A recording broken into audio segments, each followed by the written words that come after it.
không thoát được cái miệng. Một miếng này nó mà không thoát được cái thoát nó một cái trật miệng là hắn cũng không ra.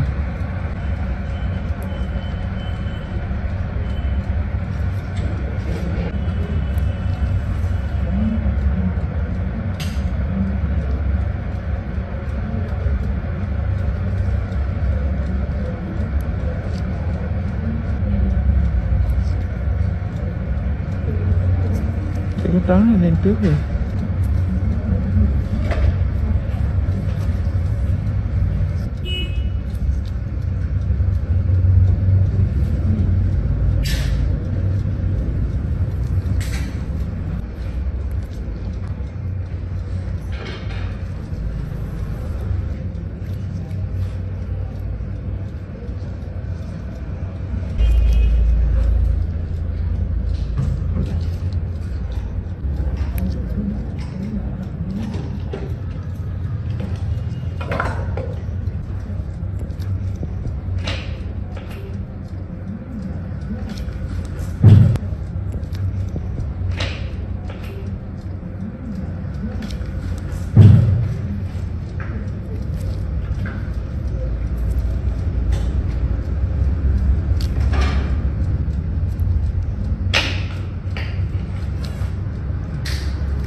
Mụn đen cá màu của nhà là mụn nó lên đẹp.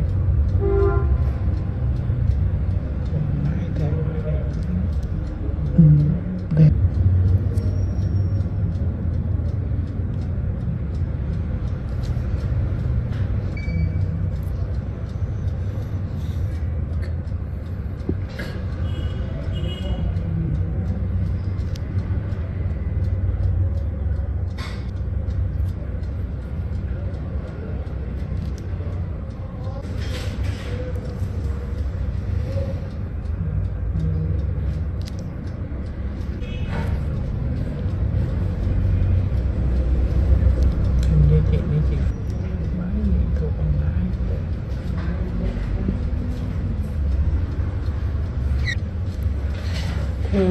Thương ai? Nó này.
Thảo có điện thoại đó là phải mua cái đó.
Nói chơi trừ đang rảnh thôi vô luôn đi.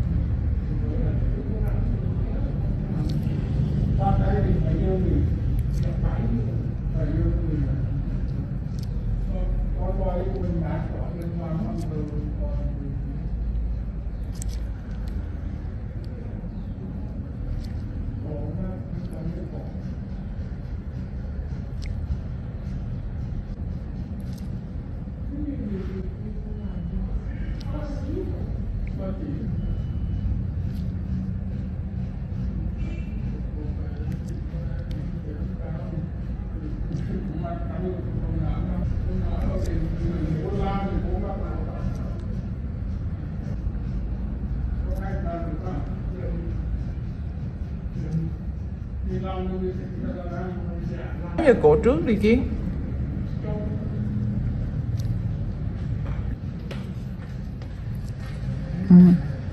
Cứ kê vô đi, báo giá đừng làm muỗng đâu.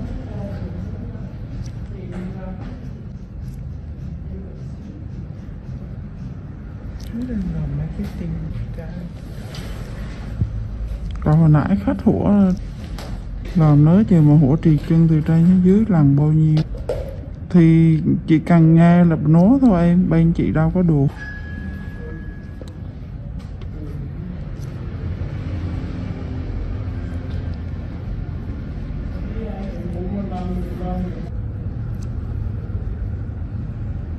Cổ bị mụn kia đó kia.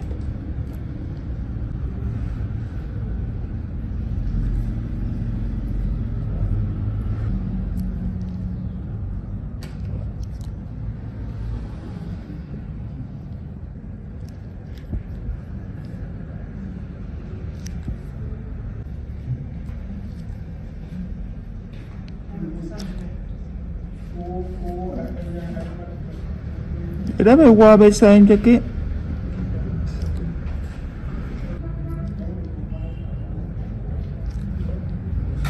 Phút của chờ mấy phút nữa thôi, xíu nữa thôi. Tết đi chập ấm tiếp được. Đây là cái áo rồi chứ, cái áo trắng này sáng rồi hả?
BBC Motor Reviews channel. Honda Valkyrie F6C, 1996 to 2005, review. Basically a stripped-down Honda GL 1500 Gold Wing, with lower gearing and 6 carbs. The Honda F6C Valkyrie is actually reasonably good fun to ride, and some might say it's best made motorcycle in America. The Honda Rune 1800 looks like some kind of Dan Dare spacecraft. Mental. Ride quality and brakes. Here, the Honda F6C Valkyrie surprises many riders. So long as there's plenty of advanced planning, the motorcycle can be made to go around a corner fairly fast, for a cruiser, and still offers a luxurious ride on motorways. The Honda Rune 1800 is more ponderous, but then you'd want to travel slowly so people could stare for longer. The Honda Valkyrie's big problem for many cruiser riders is that it just isn't a V-twin. Instead, a burbling flat 6 Honda GL 1500 Gold Wing motor seems to sanitized for most, too damn quiet. Sure, the Honda F6C Valkyrie's 100 brake horsepower motor is enough to send the thing whizzing along in unfeasible speeds, but it's easily out-accelerated by the Triumph Rocket 3, any old Yamaha VMAX and a whole boatload of rival power cruiser motorcycles these days. The Rune 1800 isn't really any faster. The Honda F6C Valkyrie rarely goes wrong, ever. It is a beautifully made motorcycle, with lavish chrome, thick paintwork and an engine that can cover 100,000 miles with basic oil/filter changes. The main problem with the motorcycle is keeping its hundreds of nooks and crannies clean. Double that cleaning time on the Honda Rune 1800. Our Honda Valkyrie FC6 owners' reviews show a very reliable bike, which is the norm for Hondas. For most of its life it was available as a personal import from the USA, and there aren't that many around, which keeps resale values high. Honda F6C Valkyrie motorcycles with the hard luggage touring kit on seem to be sought after. Buy a good used motorcycle and you can 5 years biking for about $2,000 in depreciation. The Honda Rune 1800 costs big bucks and is for lotto millionaires and poseurs only. Huge brakes, beefy forks and a proper 2-person saddle are some of the useful features on the Honda F6C Valkyrie. It could use the reverse gear of the Gold Wing and there's no screen as standard on the Honda F6C Valkyrie. Naturally, there's a whole phone book of accessories to be had, from both Honda and US aftermarket motorcycle accessory suppliers. Sci-fi bodywork on the Rune looks stunning. Welcome to BBC Motor Reviews channel. KTM 1090 Adventure, 2017 on review. The chassis copes with the extra power with ease. In fact, it feels like it could handle a further 25 brake horsepower. The conventional 48mm WP forks and WP rear shock work straight out of the box. The forks are non-adjustable, but on our test route that didn't pose any problems. A 170 section rear tire and the 1090's relatively low weight enable it to be hustled with ease.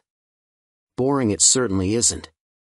Unfortunately, we had less than ideal conditions to test the new 1090, but wet riding did highlight the bike's rider friendliness and near perfect fueling at low speeds.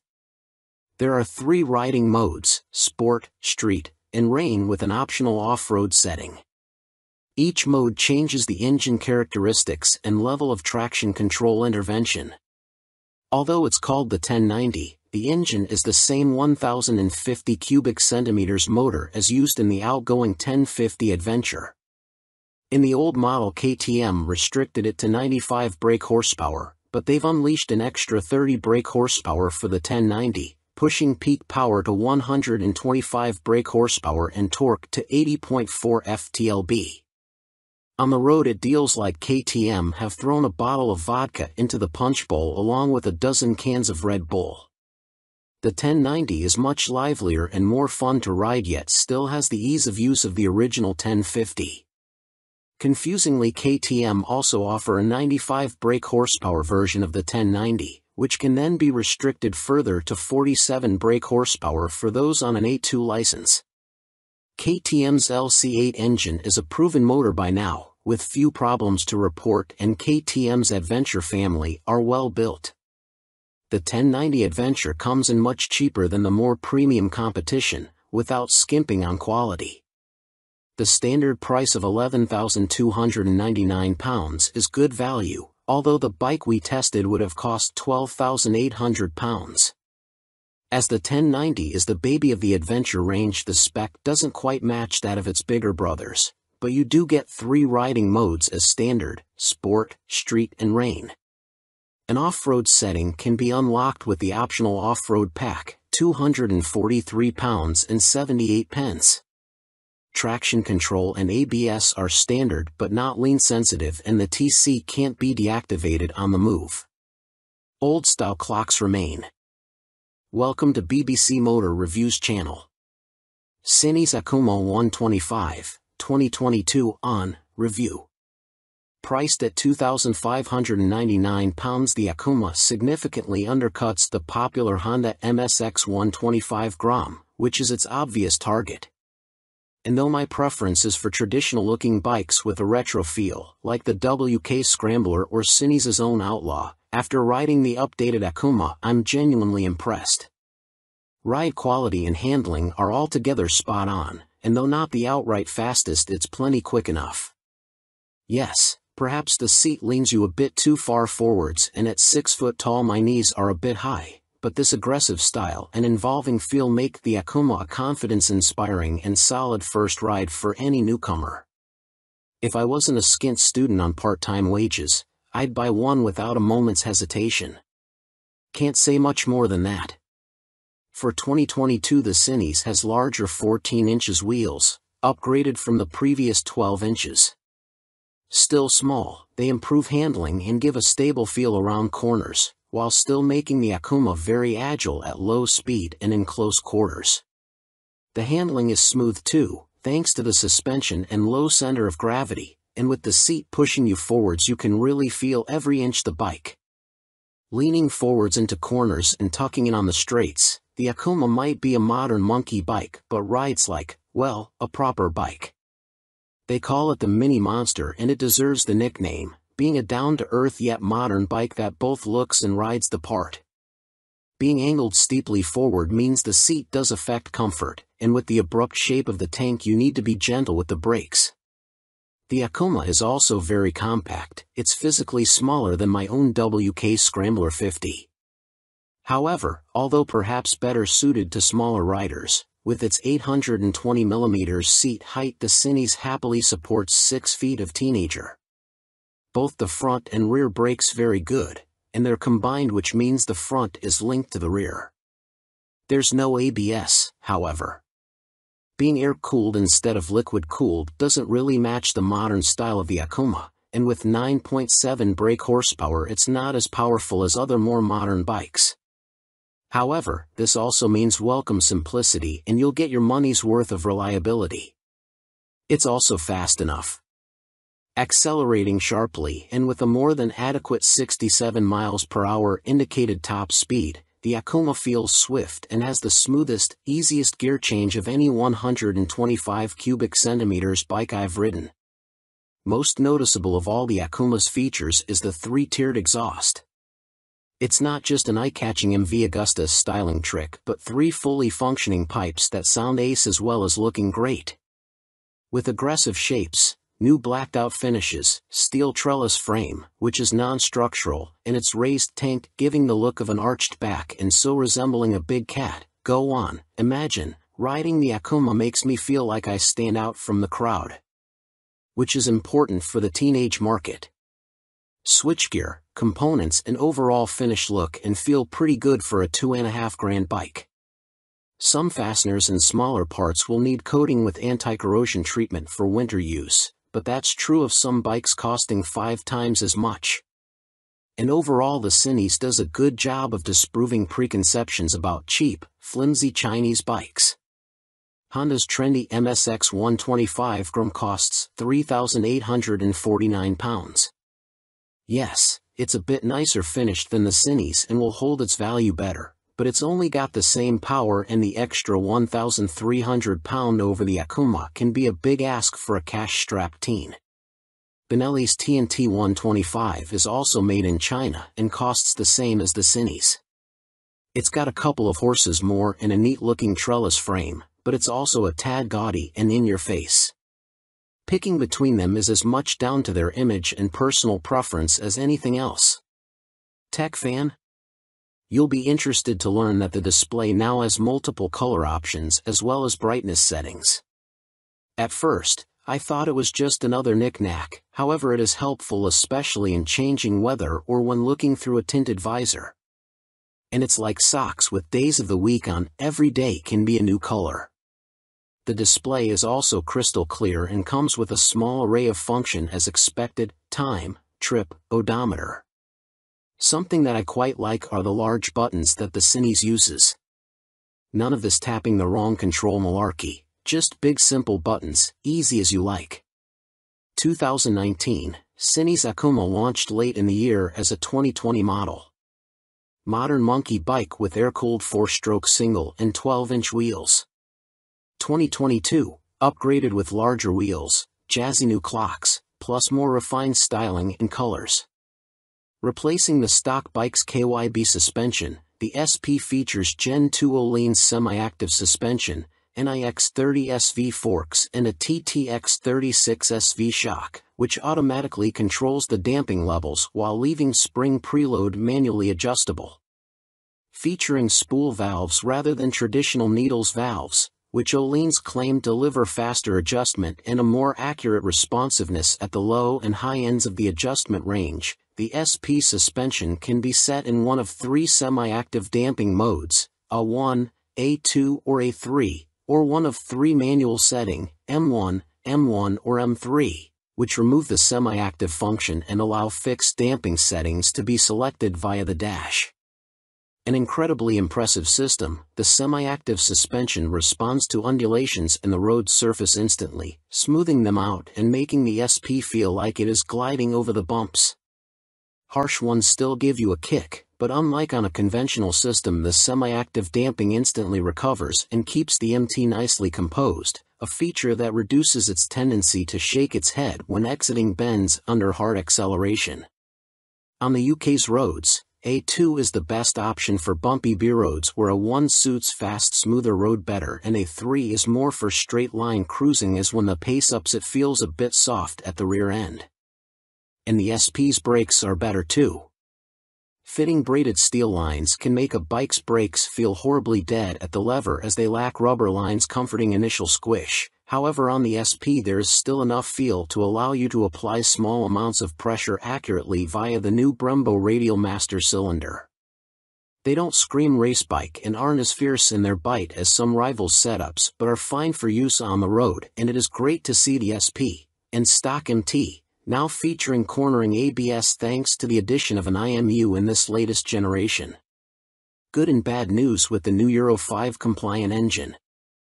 Starting with the good, thanks to the revised fuel injection system, the throttle response is now smooth. In B mode, A mode is still a bit too aggressive for road use, and the crossplane's enhanced mid-range surge of power is staggering, as is the wonderful offbeat sound, which has been tuned through a new intake system and feel. But despite lengthening its gearing, the MT remains a noticeably thirsty bike and recorded 41 miles per gallon on our test ride, which is what Yamaha claim, but still equates to a range of just 155 miles until the 17-liter tank is empty. If you opt for the SP, alongside the Öhlins suspension you gain braided steel brake lines as standard, as well as a 3-piece belly cowl, black bars and levers, and a stitched seat. Unlike the stock bike, which comes in 3 color options, cyan, blue and black, the SP is only available in Icon Performance, and it also features a polished metal finish on its swing arm where the stock bike has a black painted one. Everything else, including the engine and electronics package, is identical between the 2 MT10 models, which is good news for MT10 owners but a bit disappointing for SP owners who may feel like they deserve something extra to brag about aside from suspension. Which brings up the question of price. The MT10 SP costs £2,500 more than the stock MT10 at £16,000, which is tantalizingly close, especially when you look at a finance package. On a PCP deal after a £3,000 area deposit, you are looking at paying about £35 a month more for the SP when compared to the stock bike. That's about the price of a takeaway meal for two every month, which seems a small sacrifice to gain that all-important Öhlins bling. In terms of running costs, both the SP and stock MT10 have the same poor fuel economy and cost roughly the same to insure and service, so that's not a factor in ownership, and the SP should hold its residual value a bit better. How does it stack up against its rivals? Very well. The SP is £16,000, where a Ducati Street Fighter V4 is £19,551 or £21,651 in S-Guise with semi-active suspension. The Aprilia Tuono V4 factory is £16,900, the KTM Super Duke EVO £17,899, Triumph Speed Triple 1200 RS £15,500, which lacks semi-active suspension, and the Kawasaki ZH2 SE £19,079. Sharing the same tech package as the stock MT, the SP is no less impressive when it comes to its safety assists. Thanks to a 6-axis IMU, you get cornering ABS and TC as well as slide control and anti-wheelie that sit alongside an up/down shifter, engine braking control, cruise control and variable power modes, all of which are controlled via the new 4.2-inch color TFT dash, which lacks connectivity. While the electronics perform faultlessly, and the quickshifter is excellent, it is tricky to see which of the various acronyms you are selecting should you wish to tweak their. Welcome to BBC Motor Reviews channel. Triumph Rocket 3, 2020 on review. Suspension, steering and stopping are all worlds ahead of the previous Rocket 3, and as a result it now feels like a laughably large but comprehensively capable motorcycle, rather than a cartoon cruiser caricature. Related, 2020 Triumph Rocket 3 TFC news on MCN. First impressions might be dominated by the Rocket's vast proportions and the curiosity factor of cramming a motor larger than a typical family car between two wheels, but after a day spent studying the quality details, experiencing the meticulously managed power and appreciating the enormous improvements in refinement, you walk away feeling thoroughly impressed. The new Rocket 3 is exciting, eye-catching, attention-grabbing and pulse-raising, yet avoids straying into feeling frivolous, ridiculous, or pointless. Forget the previous Triumph Rocket 3's cumbersome bulk, heavy-handed handling, basic running gear and Romanesque name badge. The new Rocket 3's chassis is totally different. A cast aluminium spine frame replaces the old twin steel tubes, helping contribute to an incredible 40 kilograms saving over the previous bike, while steering geometry is sharper and the wheelbase is shorter. As a result, the Rocket now has a proper appetite for corners the old bike couldn't dream of. Turn-in is easy, holding a line mid-corner needs little inside bar pressure, and flick-flacking from full lean left to right, and still ending up where you intended, is absurdly accurate for a bike with a fueled weight north of 320 kilograms. Suspension is by Showa, with 47mm adjustable upside-down forks up front, and an adjustable monoshock monitoring the shaft drive. No electronic adjustment though, the clickers are all manual. The front's set pretty firm, meaning you can haul hard on the flagship Brembo Stylema front brakes. Even the rear brake is a 4-pot radially mounted caliper, to generate huge stopping force without the bike trying to tie itself in knots. Ride quality is generally good, though the short travel shock, just 107mm, has to work hard and can feel bouncy. Drive hard and you can clearly feel the rear end of the bike jack up though, a result of the torque reaction from the shaft drive being unchecked by any kind of parallelogram setup. The Rocket 3 comes in two flavors, Roadster R and Touring GT, with the main difference being riding position. The R has a higher seat, mid-set foot pegs and narrower bars, giving a more aggressive Street Fighter stance, while the GT's lower seat, feet-forward controls and wider, higher bars give a relaxed, cruiser feel. Everything is transferable between the bikes, meaning you can create whatever kind of muscle power touring cruiser you like.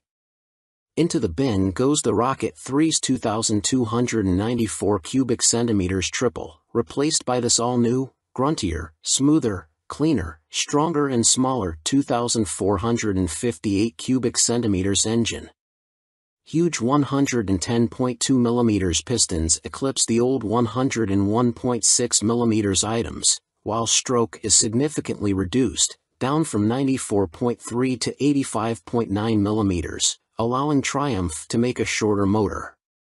Peak torque is identical to the previous Rocket 3 Roadster, at 163 lb-ft, but the new motor holds onto that grunt for longer as revs climb. Where the previous Rocket's torque curve fell away sharply above 2,500 rpm, the new motor has a much fatter, flatter delivery. As a result, headline power is up to 165 brake horsepower. But as ludicrous as that might sound, the reality is that it's immensely easy to use.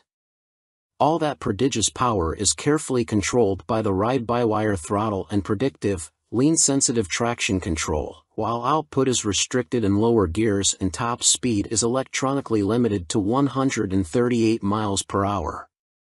It's a beast, but one of those big, fluffy, gentle, cuddly chaps from a Disney film. The colossal torque spread means you can ride it however you like. Plunk it in one gear and dip into the immense grunt from 2,500 to 5,500 rpm if you're feeling lazy, or chase the 7,000 rpm redline and work the new sweet-shifting 6-speed gearbox for maximum thrills.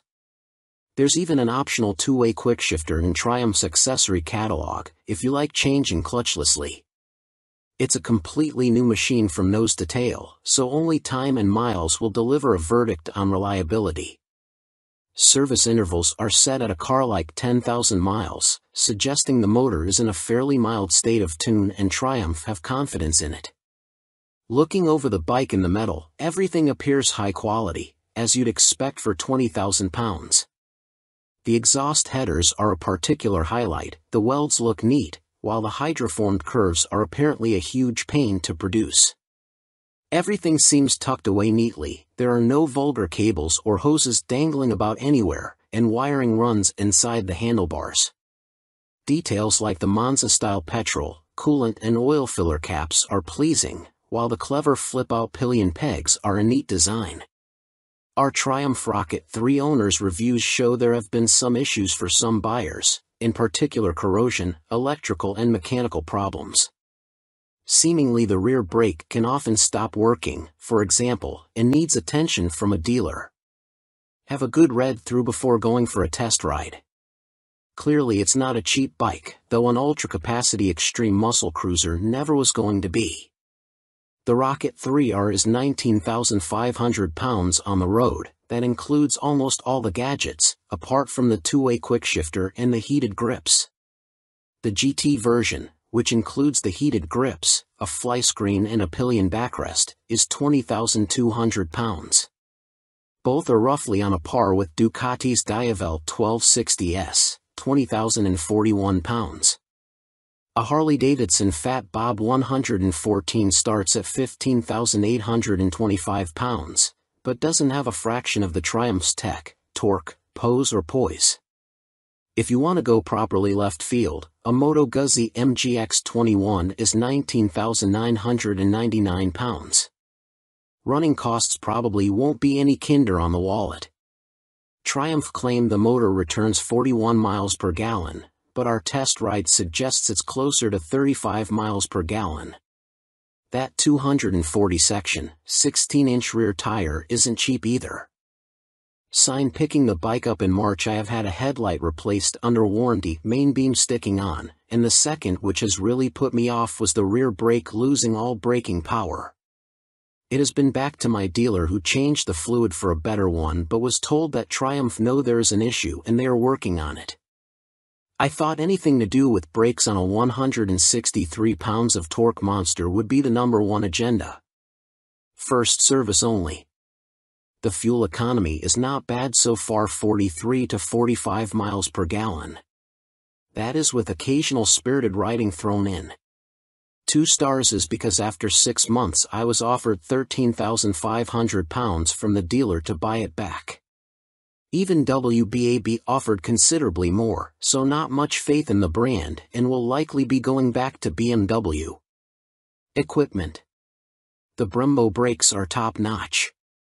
The stopping power and feel is superb, the ride comfort is less so. I am a big old guy and no matter how I try to adjust the rear suspension the ride is harsh on anything but smooth tarmac. The roads in Herefordshire where I live are amongst the worst in the UK and backache sets in after about 2 hours. I have purchased an Airhawk DS seat pad which has transformed the comfort but it's still not all day comfy like my old Rocket.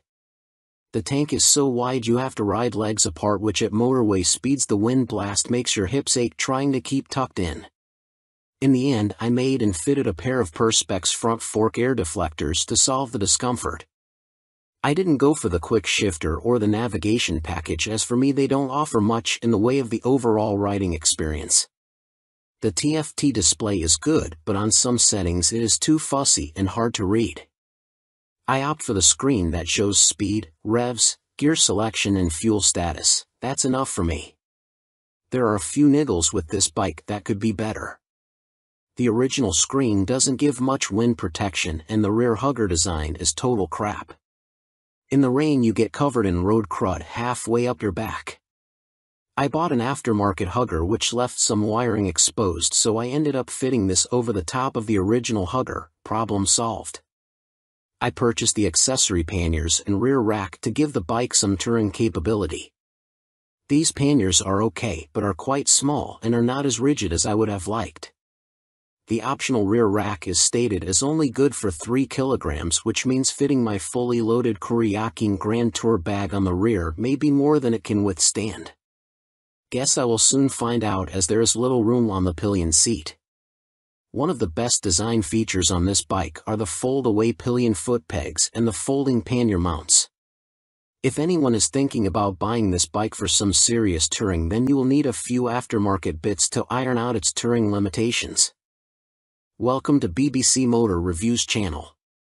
Yamaha Fazer 600, 1998 to 2004, Review and Used Buying Guide.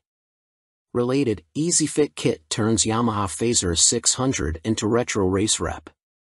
In fact, since Yamaha stopped the FZS 600 Fazer's production in 2003, it has taken them until the launch of the Tracer 700 to replicate the Fazer's magic formula. However, in 1999 the Yamaha Fazer 600 was the best-selling bike in its class, and by 2002 the firm had sold over 83,000 units. There is a reason the Yamaha Fazer has such a strong following. As soon as its wheels start to turn you are right at home.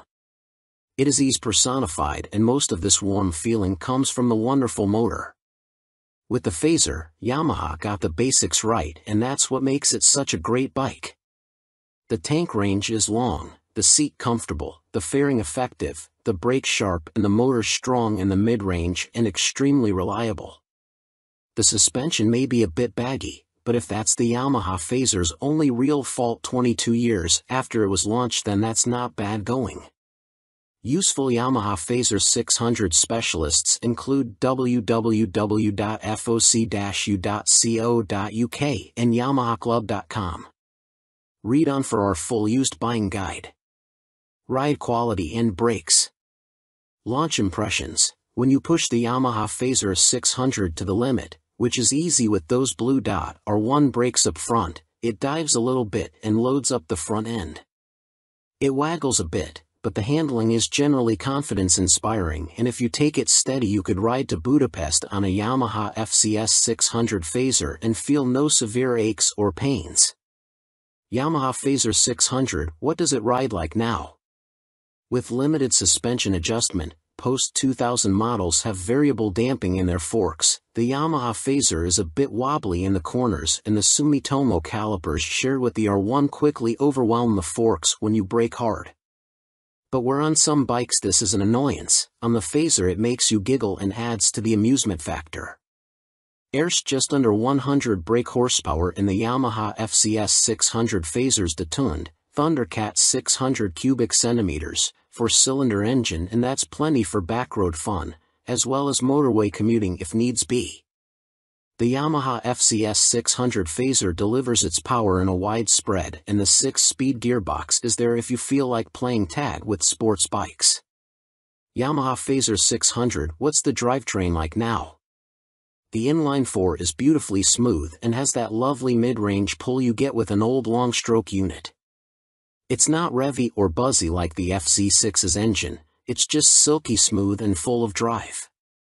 The gearbox may be showing its age, the linkage is notoriously sloppy when worn, but it clunks into gear with a reassuringly solid feel, and the bike is more than happy to break the national speed limit when asked. The Yamaha Phaser is a fairly well-made motorcycle, and except for the black painted downpipes rotting away, or the brake calipers seizing up, the Yamaha Phaser doesn't suffer big problems. It can rack up very high miles with regular servicing. Apart from its thirst for fuel, it would make a great dispatcher's motorcycle. Yamaha Phaser 600 reliability. We've got a whopping 52 Yamaha Phaser 600 owners reviews on the site, and the bike scores 4.6 stars out of 5 overall, with the same score for build quality and reliability. This is an incredibly high score, meaning it's safe to say you can depend on the Phaser 600. Minor issues include the Phaser lacking more modern equipment such as more electronics, but this is an old bike now. You can't expect the world. Its value more than matches its spec. Yamaha Phaser 600 common problems. Early ignition barrels aren't very strong. Check it works smoothly and that the ignition key works the fuel cap and seat lock. The headlight bracket bends if the bike is in an accident and few people replace it, so always check the fairing looks square on the bike. The steel swing arm can trap water and rot around the chain adjusters, so inspect this area well for any obvious rust damage. The Phaser has a 110/70 front tire, and as a result tire choice is limited. You can fit a 120/70, but this can interfere with the mudguard. Yamaha Phaser 600, a mechanic's take. By Chris Spinks, Chief Instructor, Metropolis Training School. The key factor when buying a used FCS 600 Phaser is seeing if it goes into second gear. First gear on the Phaser is quite short, and the jump to second puts a lot of strain on the gearbox. This can cause the second gear selector fork to bend, and that leads to a really stiff change and eventually a broken gearbox. On a cheap bike such as a used Phaser, that can write the bike off as replacing it is not economically viable, as a complete gasket kit costs £500. That said, when I destroyed my Phaser's gearbox on a track day, I bought a new motor for £400, and swapping them over was fairly simple. The sprocket retaining nut is a classic Phaser fault and well documented. The nut comes loose, the sprocket slides off the shaft and then sits on the threaded part of the output shaft. People think the clutch is gone and rev the motor, which causes the sprocket to strip all the threads off the shaft. You can slide the sprocket back on and spot weld it in place, but you need to be careful not to overheat the seals. As long as you fit the nut correctly using the locking washer, you should be fine, although Yamaha did release a deeper threaded nut and this sorts the issue. The lights on the Phaser are poor, but on the 1998 9 model the bulb vibrates and creates a white powder that fills up the lenses. This is impossible to remove and makes the light even worse. Some owners changed the lume to convert the Phaser to twin headlights, which is very easy, but you need to tilt the main beam down or it will fail an MOT. After 15,000 miles the shock will be duff. I'd recommend getting the forks rebuilt and buying an aftermarket shock. Don't be tempted to go for a stiff fork springs. I've found softer ones works better. When it comes to the finish, the paint likes to flake off from the engine's fins, so don't jet wash the engine, and check the downpipes. The motor is totally bulletproof, but the cam chain tensioner can need changing and it is a nightmare to get to. At the end of the day, a well-looked-after Phaser is a brilliant buy and totally reliable.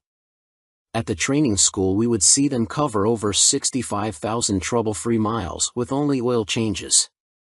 Extrema Makeover, Aprilia put the RS660 on a diet for a limited edition focused model. Alongside the surprise launch of their 2023 BX450, Bimota have shed more light on supercharged Tessie Tourer currently in development. Now officially called the Terra, we first caught glimpse of the bike as a basic design sketch at the 2021 EICMA show, with a spokesperson for the Rimini firm later confirming to MCN that it would be powered by the 4-cylinder motor found in Kawasaki's Ninja H2SX range. Never before have Bimota been present in this market segment, Bimota COO, Pierluigi Marconi, said in a statement. No one has this much fun and function in one package. The Terra is an attention grabber that will act like a halo for Bimota by attracting further consumer attention to our impressive vehicle lineup, he continued. Although details remain scarce, Bimota have gone into some depth on the new steering system, which sits diagonally between a front subframe and the front wheel. There are no front forks like a conventional motorcycle, which should aid front-end stability and the ability to trail brake into a corner. This is because braking forces are kept away from the front suspension, leaving it free to deal with bumps in the road. These systems can reduce front-end feel though. Until now, Tessies were only made for the sports segment, Marconi told MCN at EICMA 2021, we'd like to put the Tessie name to adventurers, tourers, and bikes like that. Our philosophy is to have 2 lines of bikes, he added. One is the Tessie line and one is for more traditional models. We like to follow the 2 concepts, because although a Tessie chassis has a lot of advantages, for some riders it is still too much of a novelty. Alongside the funny front end, Bimota have also confirmed that the Terra will receive semi-active suspension developed in partnership with Marzocchi.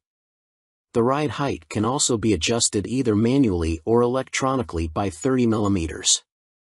Also expect to find 5-spoke forged alloy wheels too, which should help to keep unsprung mass down. It went from first sketch to full-size model in few months using computer-aided design, Marconi continued. You ride some bikes because you have to, but you ride these Bimota because you want to.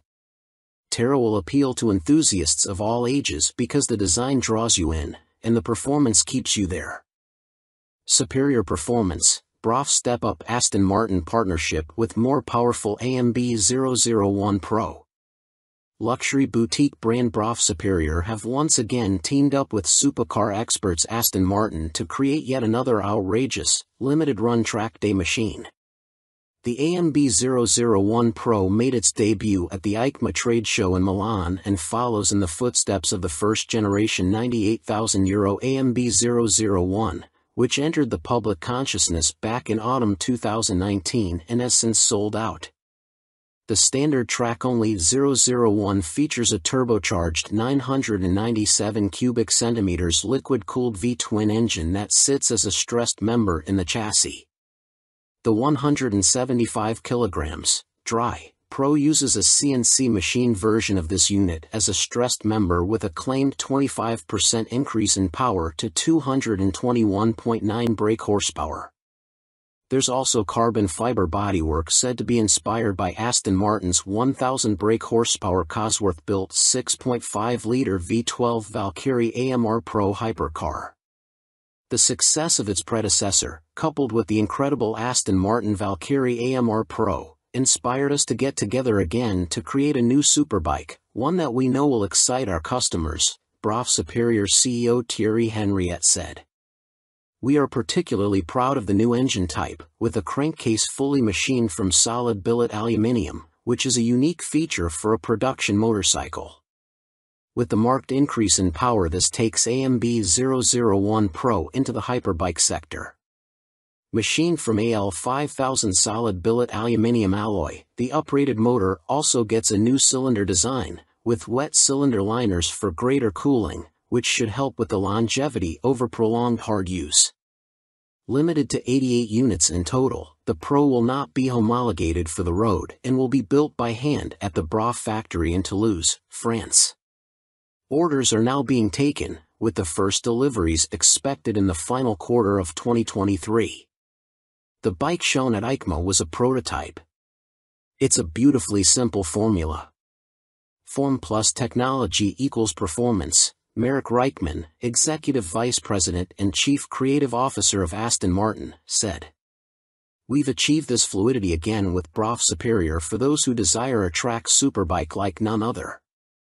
The rider is part of this moving sculpture and will literally feel as though they are part of the track when laying atop the AMB 001 Pro. But it's not all about engine performance. A quick glance at the side profile of the Pro reveals more extreme bodywork, with a more pronounced tail, winglets, and a rear carbon disc wheel design. There's still next to no front wind protection though, which could be unpleasant at speed and take away from the riding experience. Gone is the underslung exhaust exit from the standard 0012, with a single pipe on the right side of the bike protruding above the fat 200 section rear tire and shark-like aero wing. In a nod to Aston Martin's racing success, the 001 Pro features a striking jade green livery, with a blacked-out motor and suspension. This suspension system comes in the form of a front double wishbone setup adjustable for preload and rebound, plus a rebound and preload adjustable monoshock. Naked Ambition, CF Moto unveil NKC22 concept. CF Moto weren't short of new bikes to show us at the EICMA trade show in Milan, including this naked roadster concept called the NKC22.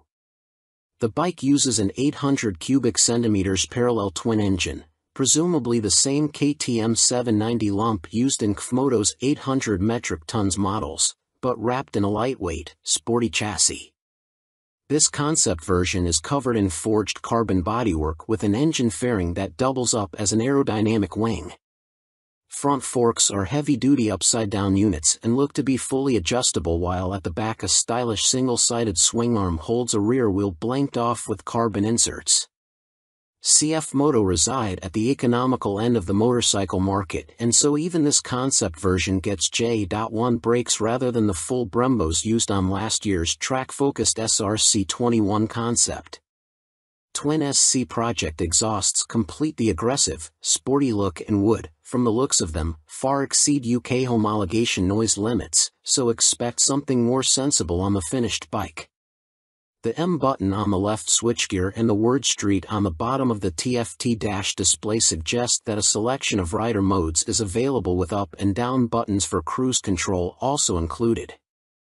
And the telltale phone symbol elsewhere on the screen means there's smartphone connectivity, too. CF Moto reside at the economical end of the motorcycle market, and so even this concept version gets J.1 brakes rather than the full Brembos used on last year's track-focused SRC21 concept. Twin SC Project exhausts complete the aggressive, sporty look and would, from the looks of them, far exceed UK homologation noise limits, so expect something more sensible on the finished bike. The M button on the left switchgear and the word Street on the bottom of the TFT dash display suggest that a selection of rider modes is available with up and down buttons for cruise control also included. And the telltale phone symbol elsewhere on the screen means there's smartphone connectivity, too. Naked Ambition, CF Moto unveil NKC22 concept. CF Moto weren't short of new bikes to show us at the EICMA trade show in Milan, including this naked roadster concept called the NKC22. The bike uses an 800 cubic centimeters parallel twin engine, presumably the same KTM 790 lump used in KFMoto's 800 metric tons models, but wrapped in a lightweight, sporty chassis. This concept version is covered in forged carbon bodywork with an engine fairing that doubles up as an aerodynamic wing. Front forks are heavy-duty upside-down units and look to be fully adjustable, while at the back a stylish single-sided swing arm holds a rear wheel blanked off with carbon inserts. CF Moto reside at the economical end of the motorcycle market, and so even this concept version gets J.1 brakes rather than the full Brembos used on last year's track-focused SRC21 concept. Twin SC Project exhausts complete the aggressive, sporty look and would, from the looks of them, far exceed UK homologation noise limits, so expect something more sensible on the finished bike. The M button on the left switchgear and the word Street on the bottom of the TFT dash display suggest that a selection of rider modes is available with up and down buttons for cruise control also included. And the telltale phone symbol elsewhere on the screen means there's smartphone connectivity, too. CF Moto reside at the economical end of the motorcycle market, and so even this concept version gets J.1 brakes rather than the full Brembos used on last year's track-focused SRC21 concept. Twin SC Project exhausts complete the aggressive, sporty look and would, from the looks of them, far exceed UK homologation noise limits, so expect something more sensible on the finished bike. The M button on the left switchgear and the word Street on the bottom of the TFT dash display suggest that a selection of rider modes is available with up and down buttons for cruise control also included.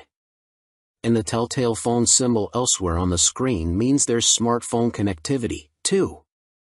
Fantic released their first twin, the Caballero 700 Scrambler. Fantic has revealed their first modern-era twin-cylinder machine with a 700 cubic centimeters scrambler joining their Caballero range.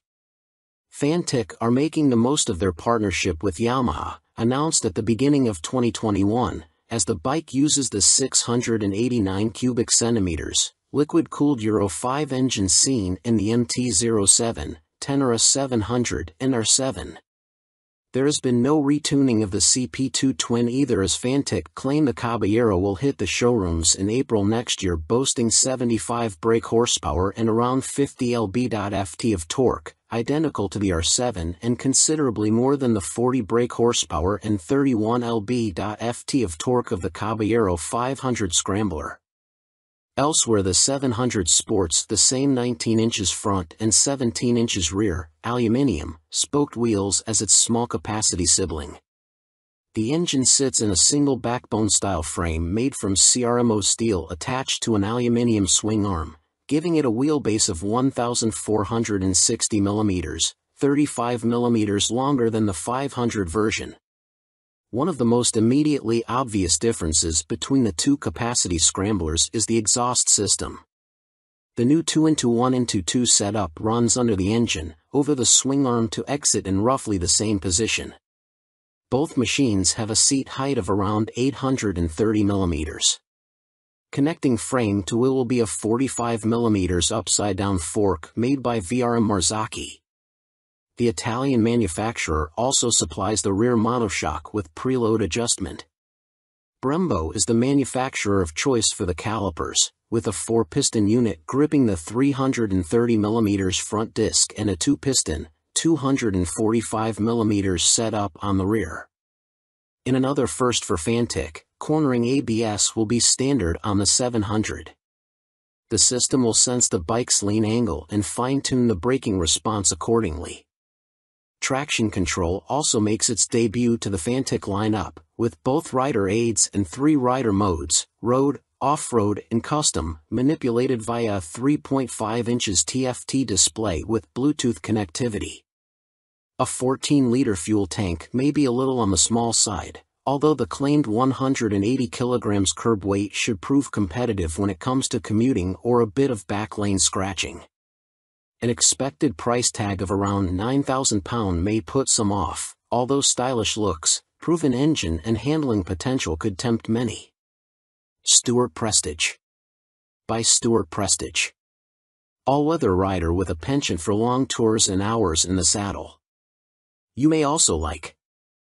Honda released £30,000 limited edition McGuinness 100th TT Star Replica Fireblade SP. Who do you think you are, John McGuinness?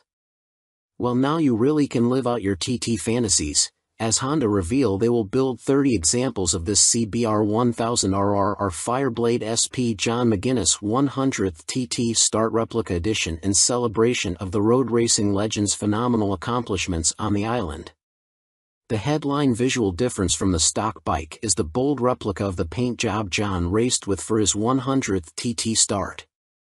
But this is more than just a replica paint job, there's a whole host of other upgrades to add to the exclusivity. The stars align for me to be back on a Honda Fireblade for my 100th TT Start, says McGuinness. It's an awesome bike and has meant so much to me over my career. I'm proud of my connection with its place in TT history and of this, my replica. John McGuinness is the second most successful TT racer of all time, next to the late, great Joey Dunlop, and while revered as road racing legend, he has also had an exceptional short-circuit career, having raced in 24-hour world endurance races like the Bol d'Or and Le Mans, 500 cubic centimeters GPs, and the Daytona 200. He's a former British 250 cubic centimeters champion, has ridden in World Supersport and finished third in the 2009 British Superstock Championship. Making his TT debut in 1996, he won the Best Newcomer title in the 250 cubic centimeters class. 3 years later, he took his first win, the 250 cubic centimeters lightweight TT. Over the ensuing 2 decades, 1999 to 2019, he has accumulated an incredible 47 podiums and 23 TT wins, as well as being the first to break the 130 miles per hour lap barrier on a Honda Fireblade, no less. So, what do you get for your 30,000 pounds? In addition to the already high spec of the CBR 1000RR Fireblade SP which underpins the replica, the limited edition blade gets a full replica paint job incorporating gold detailing and a film strip showing all of John's TT starts on Hondas. Unsurprisingly, this is where it deviates from his actual race bike, which also pictured his TTs on other manufacturers' bikes, and 100th start sponsor logos. There are gold wheel stripes, an individually numbered plaque on the headstock, genuine Honda carbon fiber front mudguard and carbon rear hugger, or rear seat cowl and tall screen, and Metzeler Racetech RR tires. On startup there's a ring of fire screen animation as the display loads, and 30th anniversary logos on the smart key and laser engraved on the Akrapovic muffler, marking the machine's special place in Honda history. And to cap it all, there's John's signature on the airbox cover. Honda are even offering the opportunity for a personal handover from John McGuinness MBE himself, at Honda Racing UK in Louth. If that's not enough, you'll also get a custom Fireblade garage mat, genuine Honda accessories indoor bike cover, 3D laser engraved crystal featuring a design of the John McGuinness 100th start replica. All inquiries and orders for the John McGuinness CBR 1000RR Fireblade SP 100th start replica are to be via the Honda dealer network, and if you want to see one in the flesh, it will be on display on the Honda stand throughout Motorcycle Live at the NEC from November 19th to 27th. Fantic released their first twin, the Caballero 700 Scrambler. Fantic has revealed their first modern-era twin-cylinder machine with a 700 cubic centimeters scrambler joining their Caballero range. Fantic are making the most of their partnership with Yamaha, announced at the beginning of 2021, as the bike uses the 689 cubic centimeters, liquid-cooled Euro 5 engine seen in the MT-07, Tenere 700 and R7.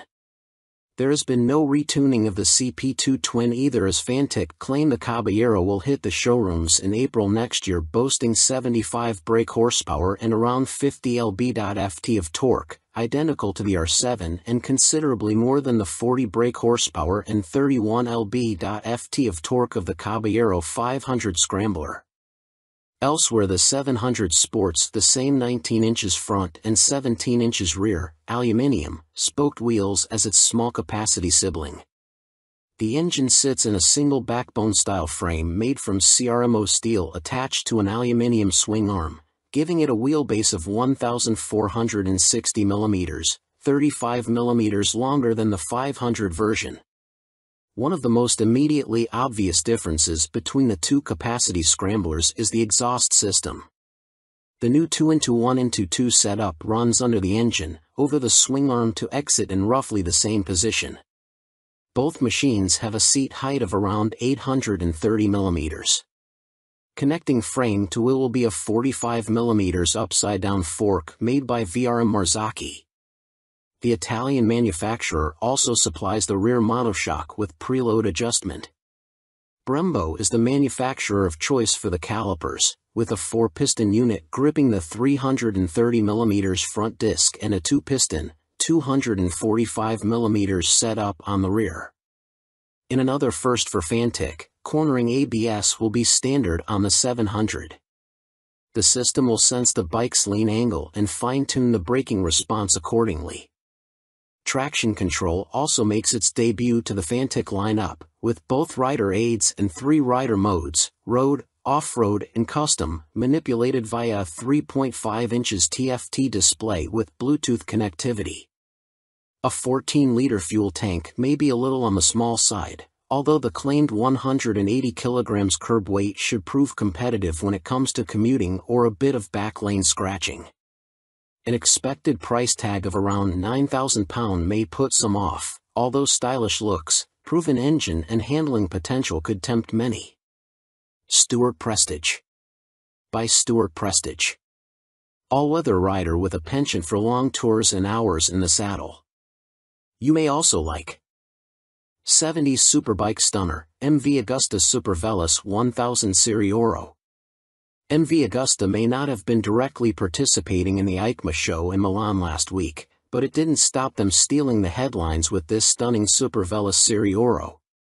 The carbon-clad superbike uses the Brute Ale 1000RR as a base, meaning the same 998 cubic centimeters inline 4, producing a claimed 209.1 brake horsepower with a race kit installed.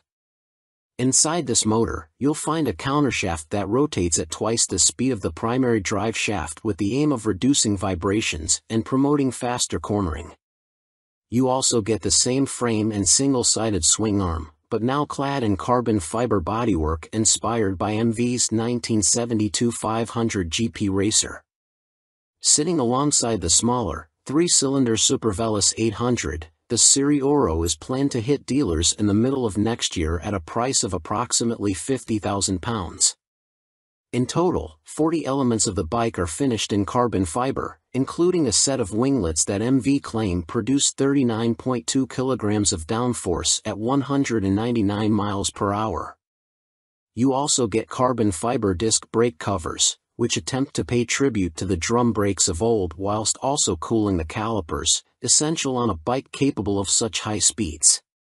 MV Agusta also claim the design allows air to flow around the brakes towards the coolant and oil radiators for better temperature control. There are air vents along the carbon fairings, too. Despite the superbike credentials, the Serie Oro has deliberately been made more comfortable and less extreme than traditional circuit stars, and it features electronically adjustable Öhlins NIX forks for a high-quality ride. They are matched to an Öhlins TTX rear shock, which bolts directly to the swing arm. As you'd expect for a bike of this caliber, stopping power comes from premium Brembo Stylema monoblock calipers, which bite onto chunky front 320mm discs. You also get 5-spoke forged aluminium rims, and 4 under-seat exhausts, just unlike the company's landmark F4. In addition, there's a suite of lean-sensitive electronics, plus a 5.5 inches TFT color dash to control them, with the added option of mobile connectivity. Dan Sutherland. By Dan Sutherland. News editor, sports bike nut, and racing fan. You may also like Vmoto range grows, Super Soco owners launch 3 new urban models at EICMA 2022. Electric scooter manufacturer Vmoto, parent company of Super Soco, have had a busy year, releasing 3 new models at EICMA, including the 125 cubic centimeters comparable e-bike, the Vmoto Soco Stash. The release of the production model comes just a year after the unveiling of the prototype, with the bike so named due to its multifunctional storage compartment, housed in the fuel tank, large enough for a full-face helmet or other accessories. At its heart is an electric motor producing an average 8 kilowatts with a peak of 15 kilowatts. This propels the Vmoto Stash to a top speed of 75 miles per hour when the boost is deployed. 68 miles per hour is on tap without the boost. A 72V removable battery provides the juice and can be charged using a fast charger and a conventional 3-pin plug in 3.5 hours. Charging without the fast charger will take between 5 and 6 hours. No range specifications have been released, but expect it to have the same 30-mile capacity of the Super Soco TS Street Hunter, which has the same top speed capability. A newly designed swing arm pivots off a solid, lightweight frame, driving a 17-inch rear wheel. A 17-incher is also fitted on the front, and ABS disc braking is standard. A relatively tall seat height of 830 mm awaits the rider, and the Stash has a curb weight of 143 kilograms. The company also unveiled their first dirt bike-style machine, which weighs in at just 84 kilograms. The machine comes in two models, the Vmoto On-R, which comes with road tires, or the OFFR, which is equipped with knoblet tires. The On-R/OFFR can be set up in either L1 configuration, comparable to a 50 cubic centimeters machine, or L3, which mimics a 125 cubic centimeters. In the L3 iteration, the bike can reach speeds topping 50 miles per hour, while the L1 configuration limits the top end to just under 30 miles per hour. Vmoto claim a range of up to 90 miles with recharge times taking 2 hours for the L1 configuration and 3 hours for the speedier L3. A die-cast aluminium frame cradles the 8 kilowatts motor, producing a claimed 190 feet per pound of instant torque. A swing arm with a single rear damper secures the belt-driven, rear-spoked wheel. No retail price has been provided. The Vmoto Soco F01 scooter is, technically speaking, not a new bike, as it was available as part of a commercial fleet, but now will be available to the general public, the company also announced at EICMA. The urban commuter will, like the On/OFFR models, will be available as an L1 or L3 configuration. A 2 kilowatts or 4 kilowatts, L1 and L3, motor will get the rider up to a maximum speed of 27 miles per hour for the L1 and 45 miles per hour for the L3 model. Vmoto claim a range of between 50 and 60 miles dependent upon the setup and riding style. The charging time of the removable battery is 3.5 hours with a fast charger using a domestic 3-pin plug, or 6 hours without the fast charger. Coming in at 110 kilograms with a seat height of 855 mm, the F01 should prove a popular choice for city transportation. The F01 will be available in white, light or dark blue, red and black.